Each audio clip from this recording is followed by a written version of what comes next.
रक्षाबंधन कब है? 27 अगस्त को है या 28 अगस्त को है? पूर्णिमा कब फॉलो की जाएगी? साथ ही साथ चंद्र ग्रहण से रिलेटेड भी आपके मन में बहुत सारी क्वेरीज है। तो ये सारे जितने भी आपके सवाल है वो तो मैं दूर करूंगी। साथ ही साथ मैं आपको ऐसे अचूक उपाय आज बताने वाली हूँ जिसको आप अपने भाई के लिए, बहन के लिए या अपने फैमिली मेंबर के लिए अपना सकते हैं, जिससे कि आगे वो जीवन में उनको सुख और समृद्धि मिले। इस एपिसोड को बिल्कुल भी मिस ना करें क्योंकि इससे आपको बहुत ज्यादा आज बेनिफिट्स मिलने वाले हैं। नमस्कार, मैं Indu Ahuja, crystal ball gazer, pendulum dowser, vastu expert, numerologist और टैरो कार्ड रीडर आपका स्वागत करती हूँ हमारे इस चैनल पे। तो चलिए, सबसे पहले मैं यहाँ आपको डेट और टाइमिंग सभी के बता देती हूँ ताकि ये आपका सबसे पहले तो कंफ्यूजन दूर हो जाए। तो चंद्र ग्रहण जो आ रहा है इस साल, ये दूसरी बार आ रहा है और ये इस साल का आखिरी भी होगा। तो ये आ रहा है 28 अगस्त 2026 को और इसका टाइमिंग होगा डे टाइमिंग पे। टाइमिंग नोट कर लीजिए, यहाँ स्क्रीन पे भी आपको मैं बता रही हूँ। 6:55 AM से लेके 12:30 PM तक होगा, यानी कि ये दिन के वक्त आ रहा है। तो उस हिसाब से ये भारत में नहीं दिखाई देगा। लेकिन जैसे कि मैं हर बार कहती हूँ कि भारत में भले नहीं दिखाई दे रहा है लेकिन कुछ ना कुछ एक्टिविटी तो यूनिवर्स में हो रही है, एनर्जी तो है। तो अब मैं आपको पूर्णिमा के यहाँ पे टाइमिंग्स बता देती हूँ। तो पूर्णिमा की जो शुरुआत हो रही है 27 अगस्त 9:08 AM पे और ये खत्म होगी 28 अगस्त को 9:48 AM पे। ठीक है, उस हिसाब से अगर देखा जाए तो यहाँ पे जो सनराइज का टाइमिंग होता है वो देखा जाता है और पूर्णिमा की रात भी देखी जाती है। तो पूर्णिमा की रात अगर आपको कंसिडर करनी है तो वो 27 की रात होगी। ठीक है, हालांकि दूसरे दिन भी आप उसको फॉलो कर सकते हैं, कोई दिक्कत नहीं, लेकिन जो मेन रात होगी वो 27 की रात होगी। अगर कोई भी आपको रिचुअल्स करने हैं पूर्णिमा से रिलेटेड तो 27 रात को करेंगे तो ज्यादा बेटर रहेगा। आप 28 की रात को भी करेंगे तो वो गलत नहीं होगा, लेकिन ज्यादा इफेक्ट के हिसाब से मैं आपको बता रही हूँ। अब थर्ड, यहाँ पे आपके मन में ये सवाल है कि रक्षाबंधन कब है, 27 को है या 28 को है? तो रक्षाबंधन 28 को आएगा क्योंकि नारियली पूर्णिमा के हिसाब से पूर्णिमा के टाइम पीरियड पे ही रक्षाबंधन मनाया जाता है। ठीक है, तो उस हिसाब से ये 28 को आ रहा है, तो रक्षाबंधन 28 को मनाया जाएगा। इसके लिए बेस्ट टाइमिंग क्या है वो भी मैं आपको यहाँ पे बता देती हूँ, आप स्क्रीन पे भी यहाँ पे नोट कर सकते हैं। सबसे पहले होगा 6:23 AM से लेके 9:48 AM 28 अगस्त को। ठीक है, ये हो गया पहला टाइमिंग। लेकिन अगर आप इस टाइम पे नहीं कर पाते हैं, हालांकि पूर्णिमा खत्म हो जाएगी लेकिन उसके बाद भी मैं आपको टाइमिंग बता देती हूँ, तो ये टाइम भी आप नोट कर सकते हैं। टाइम है 12:45 PM से लेके 1:30 PM। और थर्ड टाइम, अगर आप शाम को या रात को रक्षाबंधन करते हैं तो ऐसे में 6:55 PM से लेके 8:40 PM तक आप इस बीच में रक्षाबंधन को मना सकते हैं। तो अब हम सबसे पहले बात करते हैं चंद्र ग्रहण के बारे में। चंद्र ग्रहण भारत में नहीं दिखाई दे रहा है क्योंकि ये दिन के वक्त आ रहा है, लेकिन जैसे कि मैंने कहा कि एनर्जी हो रही है, एक्टिविटी तो हो रही है यूनिवर्स में, तो ऐसे में कोई भी डरने वाली बात नहीं है। सूतक यहाँ पे काल नहीं होगा, लेकिन फिर भी मैं कहूंगी कि जो प्रेग्नेंट लेडीज है एटलीस्ट थोड़ा सा प्रिकॉशन जरूर से ले कर सकती है। प्रेग्नेंट लेडीज जितना हो सके मन में मंत्र जाप करें इस टाइम पीरियड में। या तो वो क्या कर सकते हैं, जैसे कि नाम जप आप कर सकते हैं, जिस भी ईश्वर गुरु को आप मानते हो ना बस उनका नाम जप आप करते चले जाएं, ये भी आप कर सकते हैं। या आप मंत्र यूट्यूब पे कोई चला के या भजन चला के भी आप सुन सकते हैं, ताकि इस टाइम पीरियड में कोई भी नेगेटिव थॉट्स आपके मन में नहीं आए और अगर आ भी रहे हैं तो वो इमीडिएटली वहां पे इरेज हो जाए। ठीक है, पहला चीज आप ये कर सकते हैं। दूसरा आप क्या कर सकते हैं कि इस टाइम पीरियड में आप एक नारियल अपने पास में जरूर से रखिएगा। जो श्रीफल, जो पानी वाला नारियल होता है ना, वो आप अपने पास में जरूर से रख लीजिएगा। जब ये चंद्र ग्रहण का टाइम पीरियड हो जाए तो बाद में इस नारियल को आप किसी को भी बोल सकते हैं कि वो पेड़ के नीचे रख के या मिट्टी में दबा के आ जाए या पानी में इसको परवान कर दे। तीनों में से कोई भी आप ये चीज कर सकते हैं।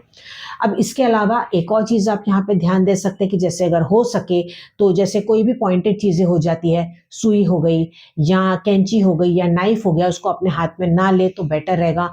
पैर फोल्ड करके ना बैठे, जैसे कि बाल होते हैं उसको आपको गूंथना नहीं है, कोशिश करें जितना हो सके, बाकी घबराना नहीं है।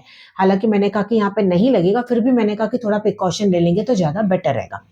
अब यहाँ पे जो बाकी है, बाकियों को किसी को भी कुछ भी फॉलो करने की जरूरत नहीं। चंद्र ग्रहण आ रहा है वो 28 तारीख को आ रहा है, मैंने कहा कि 27 तारीख की रात को आप पूर्णिमा अगर करते हैं तो बहुत अच्छा रहेगा। तो उस टाइम पीरियड पे अगर आप चाहें तो अपने क्रिस्टल्स को चार्ज कर लीजिए। आपके रुद्राक्ष हैं या कोई भी आपकी ऐसी चीजें जिसको आप चाहते हैं कि बहुत ज़्यादा इसमें नेगेटिव एनर्जी आ गई, उसको आप चंद्र की रोशनी में रख सकते हैं। इसके अलावा आप अपने पानी को भी चार्ज कर सकते हैं। कांच की बॉटल में या ग्लास में पानी भर के रख लें, एटलीस्ट आधा 1 घंटा उसको चंद्रमा की रोशनी में रख लें और बाद में उसको अंदर ले लें। आप उसको बालकनी में, छत पे, खिड़की पे, कहीं पे भी रख सकते हैं। लेकिन अगर आप ऐसा नहीं कर सकते तो आप ओम सोम सोमाय नमः मंत्र का जाप करते हुए आप इनको अपने घर के पूजा स्थान पे भी रख सकते हैं। तो इससे क्या होगा, वो चार्ज हो जाएंगे। मंत्र जाप कितना करना है ये आपकी चॉइस के ऊपर है, विदाउट माला, विथ माला, ये भी आपकी चॉइस रहेगी। ठीक है, अब इसके अलावा आप क्या कर सकते हैं, जैसे कि हर बार मैं कहती हूँ कि पूर्णिमा वाला दिन जब भी आता है तो आपको कोई ना कोई क्लटर हमेशा अपने घर से निकालना चाहिए।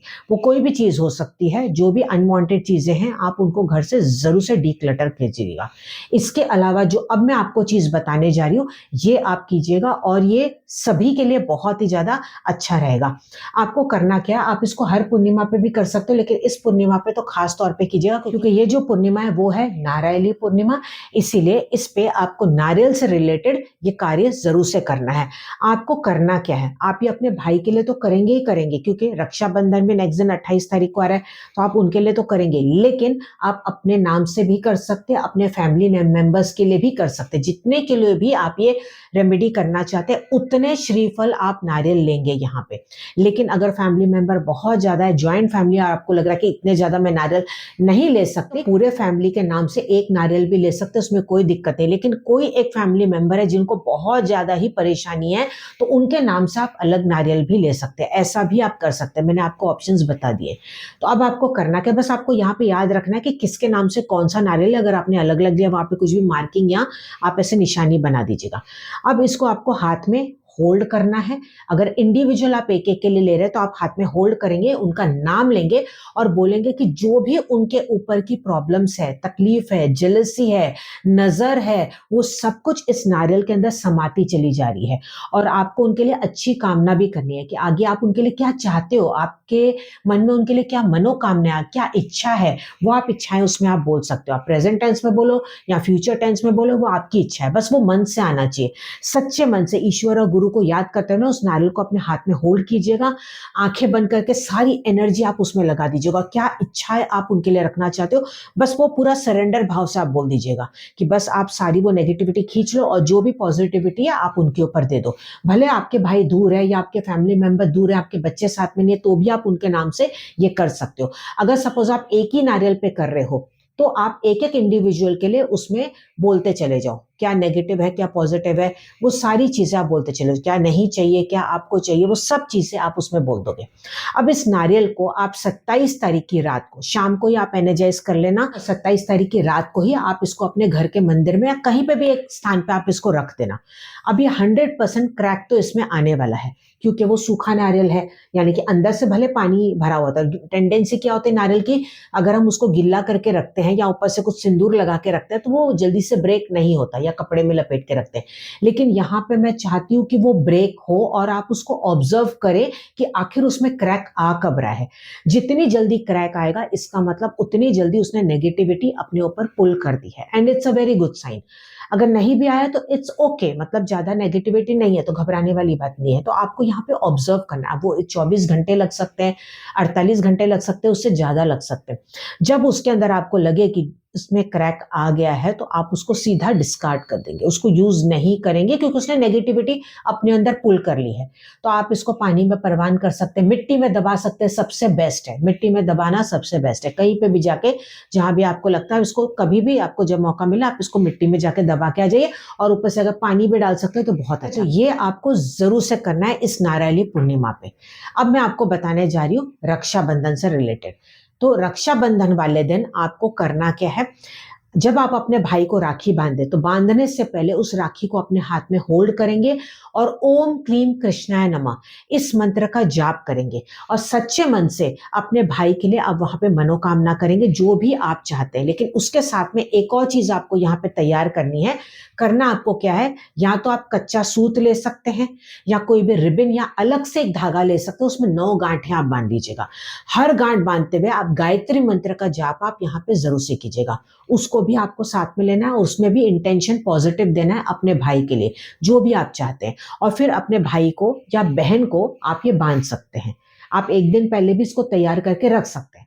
अगर आपने ऑलरेडी पोस्ट से अपने भाई को या बहन को रक्षाबंधन भेज दिया या अपनी भाभी को, तो आप क्या कर सकते हैं, अलग से ये कच्चा सूत या ये धागा आप तैयार कर सकते हैं। वो कोई भी कलर का हो सकता है, उसमें 9 गांठें बांध के उसमें इंटेंशन दे दे, इसको पूजा स्थान पे छुपा के रख ले एटलीस्ट 24 घंटे के लिए। 24 घंटे के बाद आप इसको लेंगे और किसी भी पेड़ या पौधे के यहाँ घर के बाहर जाके आप इसको बांध के आ जाएंगे, या मंदिर में जाके आप इसको कोई भी देवी या देवता के आगे रख के आ जाएंगे। सिंपल, बस इतना ही आपको ये करना है, बस पूरे सच्चे मन से और इसको भाव से आपको करना है। तो आप क्या करेंगे, अपने भाई को राखी भी बांधेंगे और ये जो आपने अभी रक्षा सूत्र तैयार किया है 9 गांठ वाला, ये भी आप बांधेंगे। अपनी भाभी के लिए बना सकते हैं, अपने बहन के लिए बना सकते हैं, अपने किसी फैमिली मेंबर के लिए भी आप बना सकते हैं, अपने मम्मी के लिए, डैडी के लिए, अपने इन-लॉज के लिए, जिसके लिए आप चाहें उतने रक्षा सूत्र आप ये बना के एक दिन पहले तैयार करके भी रख सकते हैं। क्योंकि पूर्णिमा, जैसे कि मैंने कहा कि 27 तारीख से ये लग जाएगी, जो मैंने आपको टाइमिंग बता दी। तो उसके बाद जब भी आपको मौका मिले, क्योंकि दूसरे दिन हो सकता है कि आपको जल्दबाजी में टाइम ना मिले,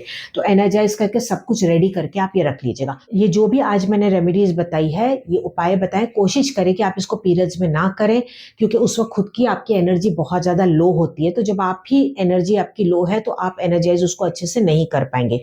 आप 4th डे पे भी आप अपने गंगा जल सर पे छिड़क के या अपने बाल धो के भी ये कार्य कर सकते हैं, या किसी और से भी आप ये करवा सकते हैं। मैं उम्मीद करती हूँ कि आज जो मैंने आपको बताया इससे आपको बहुत ज़्यादा मदद मिलेगी। नीचे कमेंट में यस आई एम रेडी लिखना बिल्कुल ना भूलें। और हाँ, इस वीडियो को ज़्यादा से ज़्यादा शेयर कीजिएगा अपने दोस्तों के साथ, अपने रिलेटिव के साथ, ताकि उनके जीवन में भी बदलाव आए। तो अब हम मिलते हैं अगले वीडियो में। जाने से पहले चैनल को सब्सक्राइब जरूर से कर लीजिएगा, फेसबुक पर तो फॉलो कर लीजिएगा। मिलते हैं अगले वीडियो में, तब तक आप मस्त रहें, खुश रहें। नमस्कार।